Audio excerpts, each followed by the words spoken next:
Good morning, everybody. Welcome back to the broadcast. I have plenty of my coffee, so we're ready to go. Before we get into the serious stuff, which in this video, I'm going to show you how I properly sharpen the forestry mulcher's teeth. You ever seen that there MTV Cribs? Well, this is my version of it. I've been watching a whole lot of Dirt Perfect and Dirt Boss, and I think I'm on to them. I think I figured out how their channels got so big, and it's because they got a shop in their house. So I have procured my very own shop in my house. Check it out. One of the first things I noticed about all shops is they have a dumpster. Here's my dumpster. It ain't much, but it's mine. First things first, when entering the shop, safety comes first. Here you go, Vern. Let's get you safe here. Now don't y'all laugh. I'm just now starting to put this together, so bear with me.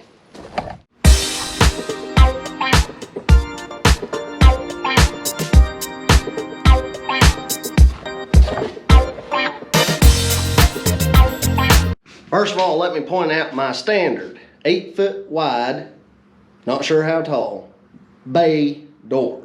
It may look like a garage door, but it has been repurposed as a bay door.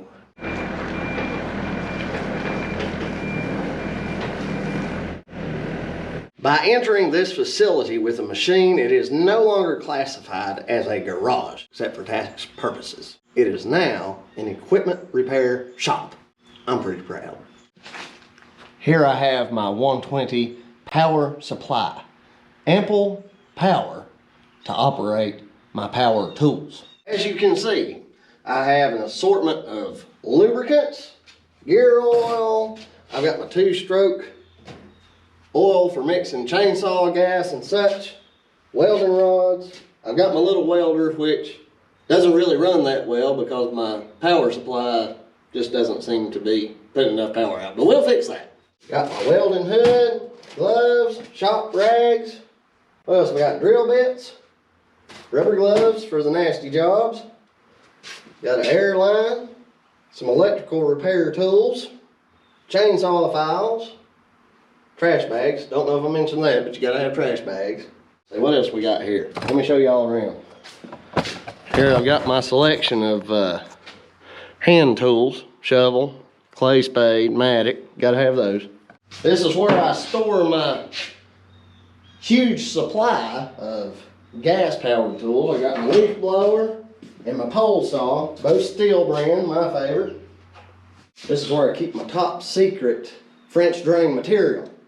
Don't tell nobody, but it's just a mesh rolled up. It's our secret.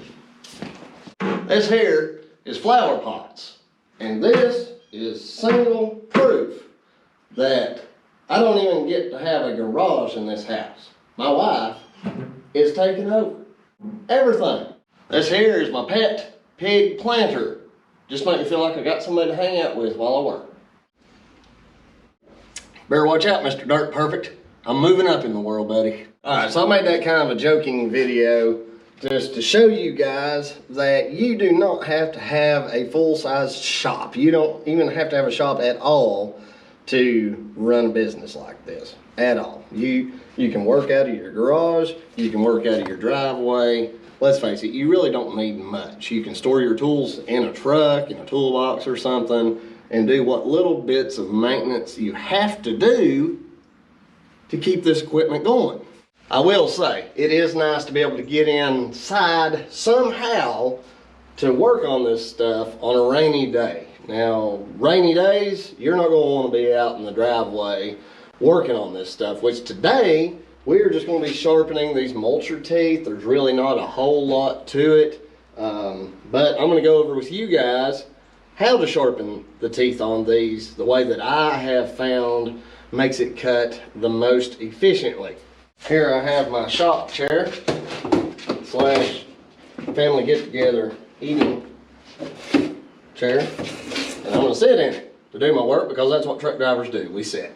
First thing I want you guys to notice is how along this little leading edge is clean, but this is built up wood debris and dirt and stuff, so you can wipe it off and it's just dirty. It's dirt and grit, and that tells you that this is hitting right here. And that's an indicator I use once I check my teeth ever so often, that the more you use this and it's spinning, this edge right here, you can almost see it, it becomes kind of rounded. And when this drum gets to spinning thousands and thousands of RPMs, if you're easing into material like you're supposed to, this will bat the material away before that cutting edge can hit. So you're just constantly batting material away, and you have to swing into it really fast or really hard, and that dulls the teeth faster. Let me point out something. While you're sitting here working on this thing, be mindful that you do not get beyond this point. If you have to, put something in front of you, but don't get your feet or your knees up under here, because if something does blow out, something crazy goes wrong, and this thing comes crashing down, you've had a really bad day. An extremely bad day. Just the head on this thing weighs, I think, over 1,000 pounds. So if you can imagine that plus all of that boom coming down on you, you're probably going to lose your legs. So, and anytime you're working around equipment, just crazy unforeseen things happen, keep your phone close to you. And when you're out working, keep your phone close to you, because you never know when something completely unforeseen is going to happen and you're going to get hung up or trapped by this machinery. So just protect yourself. This is a tooth off of a bull hog head, but it's identical right here and right here, and how it seats into the drum, it's just longer this way. These teeth are quite a bit longer, as you can see right there. This is what I use to gauge when I'm wanting to sharpen these. I'll just line up that cutting edge and I'll eyeball. If I feel a little bit of a wobble, I know that this is out of straight. So what I'm going to do is I'm going to take my grinder and just lay it flat against the cutting part of the tooth. And I'm going to start back here and I'm going to start grinding it flat down. And that way we know that we get this tooth back to flat. And the only thing that's going to be able to hit material first when you're easing into it is that cutting edge. This does not necessarily have to be razor sharp, but it ends up being that way just due to the way that I sharpen them. When you're first starting out with this stuff, this will become your best friend. You have to have one of these to run a mulching business, because if you don't sharpen these teeth, each set's about $700 and they're two-sided. So each side, 350 bucks. And they do dull a little bit quick when you're doing hardwoods or you're getting into dirt. So biggest thing, just stay out of the dirt. I guess it helps if I plug my power in. 4.5 inch angle grinder, 11,000 RPMs. You know, there's kind of a running joke that people make about hillbillies, how they just way overkill every tool that they need for a job. I really don't know what they're talking about.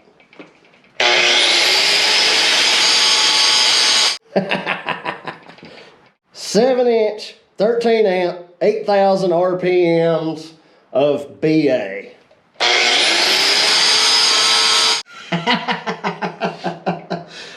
Why? Why, you may ask, would I upgrade to this? Why not? The main reason that I like this so much better is this reason right here. With the 4.5 inch, your real only option is to angle it up and grind. It's hard to just put it flat against that tooth to get that flat angle that you want without getting into your chuck. With this big boy, I can just sit here and just put it flat against that tooth and let the grinder do the work. One note, holding onto that 4.5 inch grinder is way easier, and it does lock so you can grind, but it takes you longer. You don't have as much surface area rubbing. Even though the bigger grinder runs at a slower RPM, you've got a really big disc doing the work. I also like grinding flat against the tooth because you don't put as much heat into that tooth and it doesn't take that temper out as badly. That's my theory anyway. So Let me do one tooth with just the 4.5 inch, and then we'll do a tooth putting it just flat against that top part of the tooth with the 7 inch. One thing to note is I used to run the grinder along this underside, but you don't need to do that. That stays pretty much the same. The only thing I sharpen is the top side of this tooth. If it's dulled so badly that you feel the need to run your grinder under here to thin that edge out, then the tooth is probably just done. Some people will disagree, and that's okay. Put it in the comments and let me know, and everybody else know, how you grind on these teeth.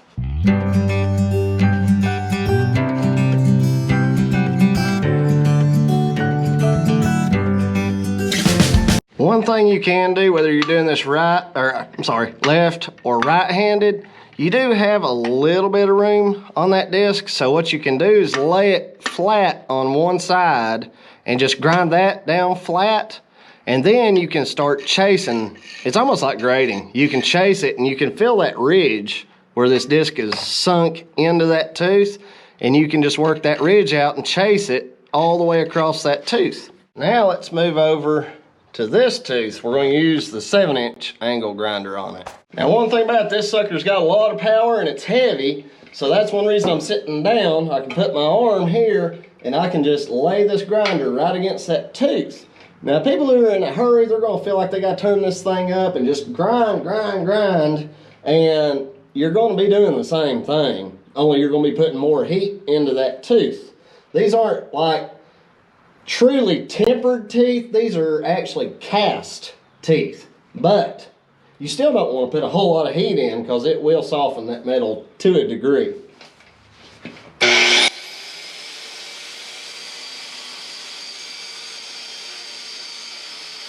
You'll see me working this up and down just so I can see to make sure that I'm staying flat against that tooth.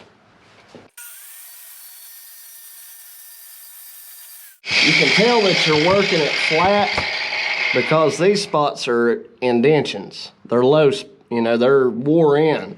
So as you grind,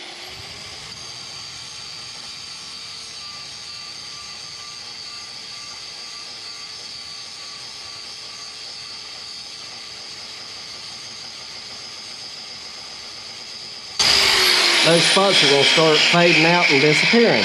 And you see right here, that bluing, that means I'm getting that edge just a little too hot. So we want to angle more flat. Now there's a spot over here that's not getting ground. It's really tempting to just want to turn the grinder up and rub it out. But this tells us from being flat that this is already too low. So we need to grind the whole face of this tooth down until it starts cutting that edge. All right, so this is the one that I did with the 7 inch. Now this edge is really good and sharp. I mean, it is razor sharp. So I'm not going to worry about getting this low spot out, and I'm not going to worry about this because this corner, as you can see, has got a pretty good little chip out of it, but it's such a small piece, it's not worth wasting that whole tooth. So this is from the 7 inch angle. You can see how shiny it is. That is from your 4.5 inch angle grinder. They're both good and well sharpened. Both good. Don't ever run your finger like that to see how sharp it is. It'll slice the devil out of you. So that's the difference. I'm going to run through the rest of these. And bear in mind, this is after 8 hours of mulching. Those teeth are not in horrible shape. I'd recommend taking your grinder with you and either a generator, or if you're near somebody's house, a long extension cord, and sharpen these before they get super, super dull. It just makes life a lot easier on you to sharpen a little bit at a time. So these are in pretty good shape. This, friends, is a thing of beauty. That sucker's ready to cut. All right, I'm gonna take this cover off to inspect the belt, which drives the drum. We'll get in here, grease that, grease the rest of it, and we'll be ready to jump on the road and go see the next job site today.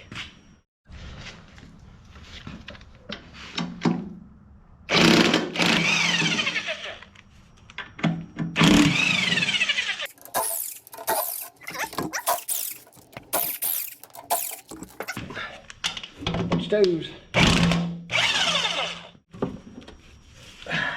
Not too bad dirty in here. I'm checking this belt for wear, frays,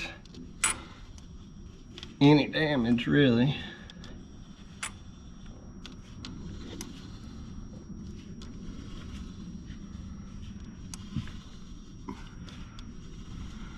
It's looking good.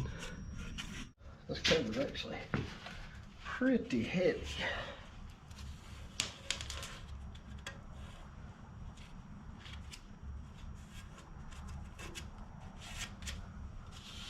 Clean that face pretty good. So this seals back up.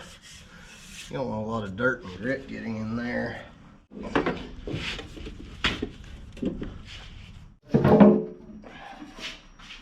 Got in here. But this stuff's finding its way in there. Bunch of bamboo junk's what that is. Nasty. Let's take it out there and hose it out.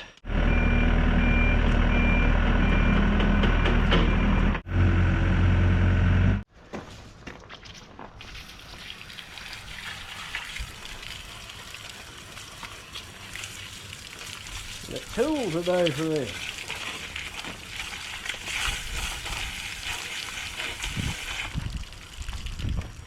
That's a bunch of junk from that bamboo removal that we did. They make good pressure. Maybe one of these days I'll be able to afford one.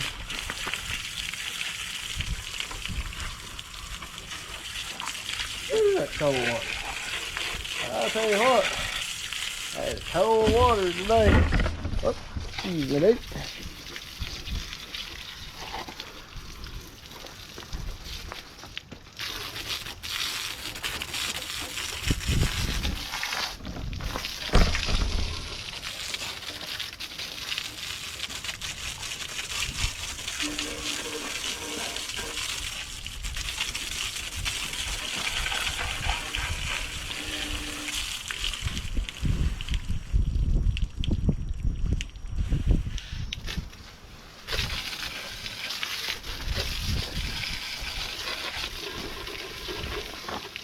Collect all the stuff in there.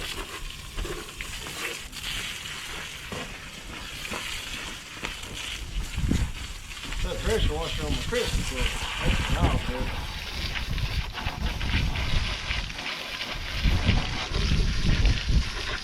Yes, sir.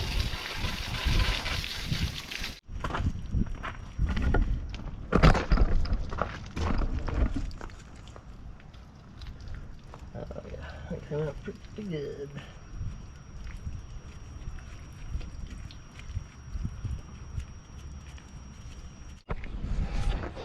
I want you guys to look at this. Anytime you're running equipment like this around tall grasses and it's being parked, better look. I think we may have a little rat nest in there. I don't mind them hanging out and making their home there, but they're bad to chew on wires. So let's pull that plate off and clean them out. If I'm lucky, yep, use the same bolts as the bolting head.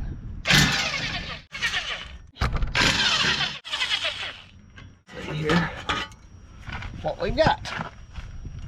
Has nested in here. What has made a home? Oh yeah, that's definitely a rat nest. Yep.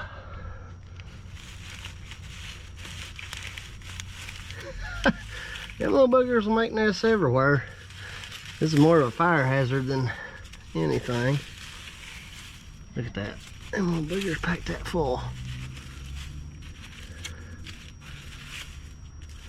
That's a nice one. Oh wait. That's a nice tender bundle to catch your machine on fire. Little boogers will nest everywhere. That's good. I'll be able to let that kind of drip dry while I'm cleaning this out. That's our horn, our beeper.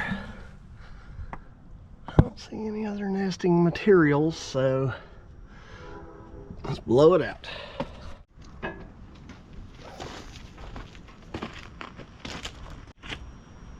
our bolts and nuts out of the way. We won't blow them out, do we? Hold your breath.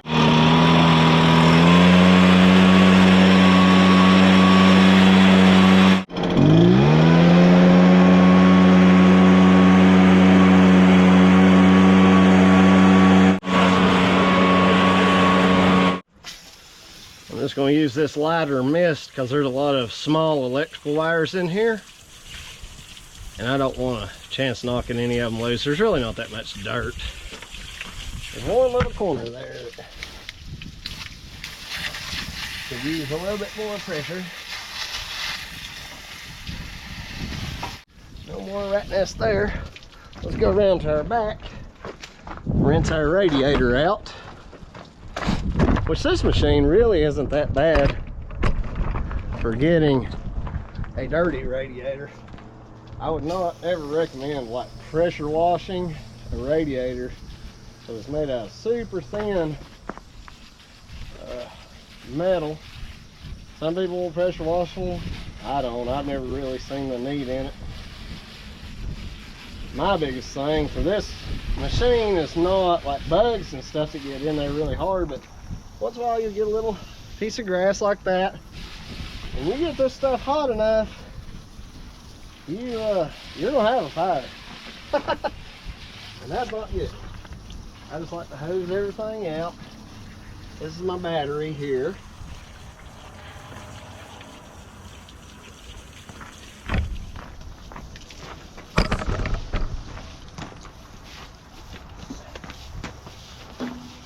This is the engine compartment. Air filter, all other components. Just want to rinse all this dust off of here, off my engine. Helps keep the deal with. I don't do this a whole lot. I don't have to. That's just something good to do. When you're doing your regular maintenance anyway, and you've got everything opened up, just hose it out. I like using a light wash. If it's on there so good that just this isn't going to take it off, then in this machine, you're going to have to scrub it anyway. These engine compartments are sealed pretty good.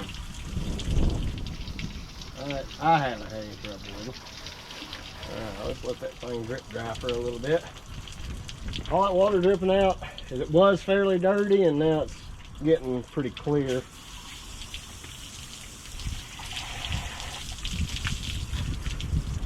Alright.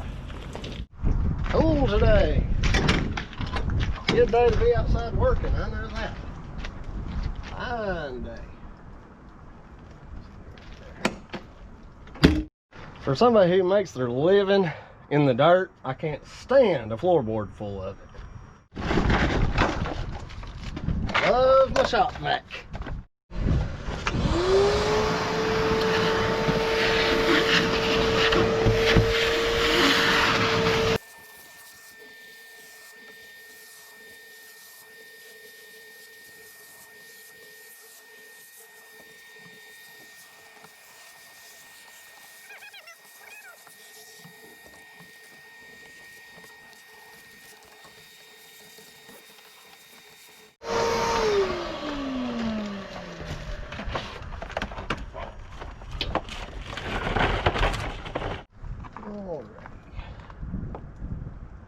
Boltus out.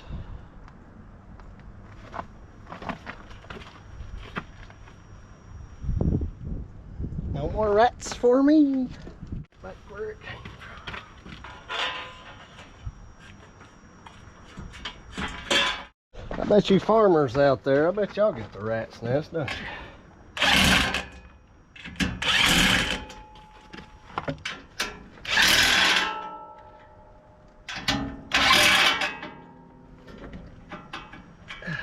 Go.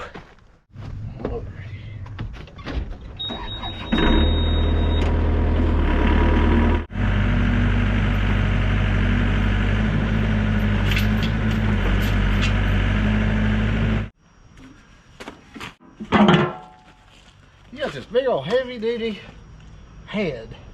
And they make that out of like, I don't know, 3/16. I don't know why they thought that'd hold up. These are the hardest holes to get them to line up. So this one's the hardest. So we'll line them up and then we'll do the other side. One of these days, I'm gonna cut the nuts off the bottom of these and just do nuts and bolts. I'll drill these out. And that way I can use my impact. I used to do this by hand, and I know in a previous video I mentioned doing this by hand, but it's just so time consuming. Get this thing started. See, like I can't get an impact in here to save my life because this curves up and it's just aggravating. I can't believe that started that easy. I usually have the worst time. Now for you guys who are new and you're doing this for the first time, you're going to get aggravated if you use this box stand because it's going to fall through. Put your thumb over the top and that keeps you from popping through every single time. Just a quick little tip. Okay, I don't know how good the quality of the video is going to be here, but you can see that where this bolt sticks out at the bottom of the nut, these threads have just gotten destroyed. I should probably try to just get a new bolt, but if you don't have a new bolt and you're having to do field maintenance, what you can do is lay this bolt down and you start up toward the head and you find the last place that you have good threads. Chase them down. Now like right here, see that's boogered? You turn your flat file up on a 45 and you file it out until you go down to the base, the valley of those threads. I don't know if it's going to work this time. I've already had to file this same bolt before. But we're going to try it for giggles. Let me file this thread right here. You don't have to go all the way down into the valley. It's going to be hard to do that without just totally destroying your threads. But just clean those channels out. Best way I know how to describe them to somebody that's not full of this stuff. Those are full.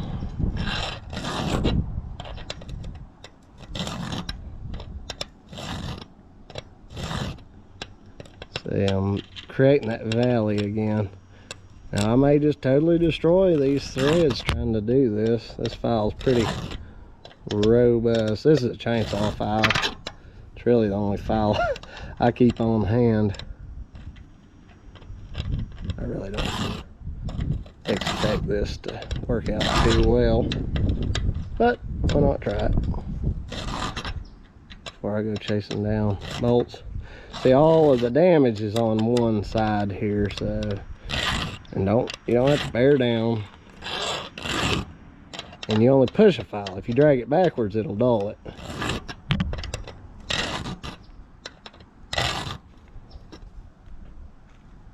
That's staying where you guys can see.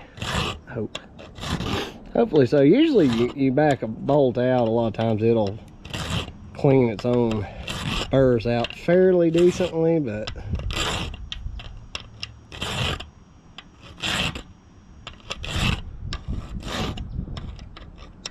you gotta kind of round them out too. You don't want to just flatten them.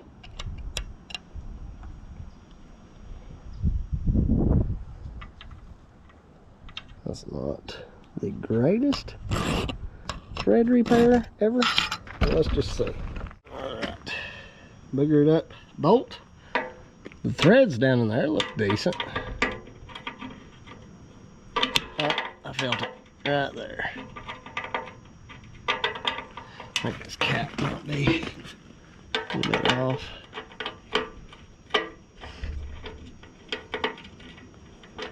So I'll thread it in the bottom to, yeah, the bottom's starting. Okay, so I'm going to thread it just a little ways up through the bottom to to get those threads. Hopefully, I'm just going to run them through, just get them started.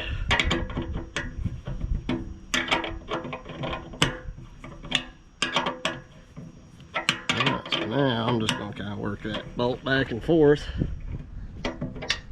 I'll just go ahead and run it on up through there, because the threads may be bigger on that nut that's welded on. Work smarter, not harder.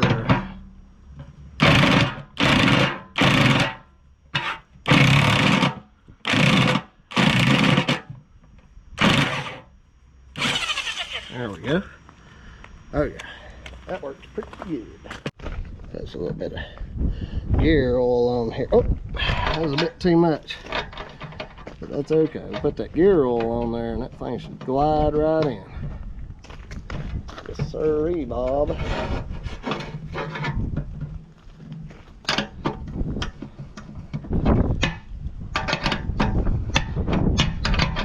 Oh yes.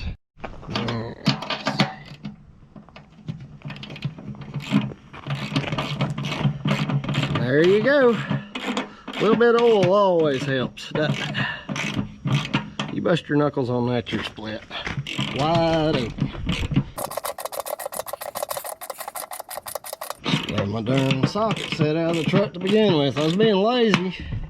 Now before I tighten them down, I'm going to throw these bolts in over here. Make everything hopefully line up a bit easier. Get these things warped, and they can be a royal pain in the tuchus.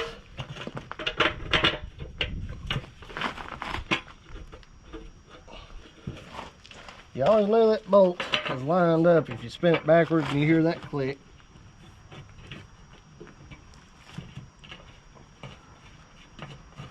There he goes. Nothing like warped parts.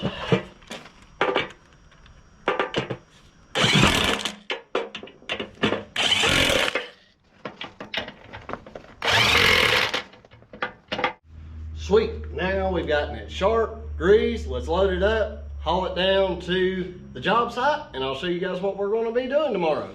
And here it is, folks. This little overgrown lot. We got to mulch all these down, clean all this up. There's quite a few saplings over in there, so this is kind of what it's going to turn into. I cleared this just so I can pull my pickup in here in the morning.